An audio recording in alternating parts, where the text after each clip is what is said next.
Hi, folks. This is Don Meisner with the North Country Fishing Report. You know, one of the species that we don't talk too much about, but they really have a draw to fishermen. So many fishermen aren't really interested in catching bass, but they love to catch crappies. And we have some of the best crappie fishing, especially in Black Lake. But also realize that there's really big populations of really big crappies in the St. Lawrence River. But Black Lake in particular is a place where just about anybody can go fishing. And once they understand what that species is, what its habits are, they can catch not only a crappie, but probably a lot of them. First of all, crappies are never alone. They're always in schools, and sometimes those schools are really big. So it's a question of finding the school, having the right approach, and you're going to catch a lot of fish. The second thing about crappies is that they're really, really good to eat. And while catch and release has become sort of a byword, a anthem of the fishing world because we're trying to protect our species, to an awful lot of fishermen, the reason they go fishing is they want to catch a bunch of fish to eat. And panfish in particular are some of the best eating fish in the world. And so that's another draw of crappie fishing. You know, I recently talked to my buddy Mike Bean, who fishes a lot of the tournaments, and he fishes with his wife, and tournament fishing means a lot to him, and catching those big old bass means something.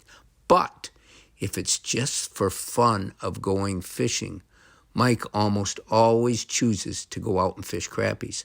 And I said to him, Mike, since you do this so much more than me, tell me why you do this. Are they fun to catch? He says, absolutely. I said, well, what do you use? He says, I actually use braided line, but 4-pound test.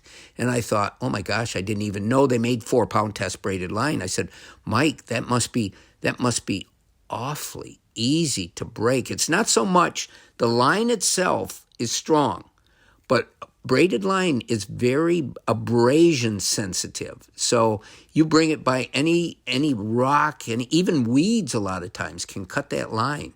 And he says, yeah, that's absolutely true. So I'm very careful around the weeds. He says, I use a little ultralight rod, as light as can be, and it's a blast.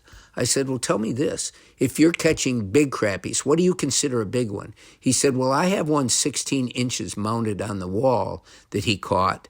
I think he caught that in the St. Lawrence. I'm not sure. But there's awful big ones in Black Lake.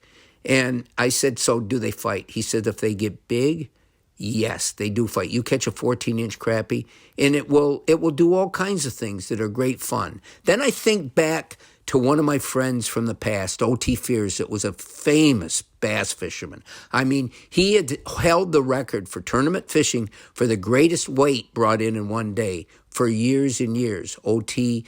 Lives in Oklahoma, and I got to know O.T. He's a very smart guy. He loves fishing. But whenever he would go fishing by himself or with his brother, they wouldn't go for bass.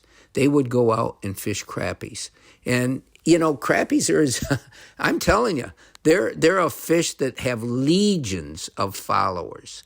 And there's reasons. And those reasons are why? Because they're plentiful, because they taste good. Where do you catch them? They're in an awful lot of waters, but especially Black Lake is really famous for them. Most of our other waters around, most of the lakes will have populations of crappies, and some of them have excellent populations. Butterfield Lake down in Teresa has some great crappie fishing. And do they fight?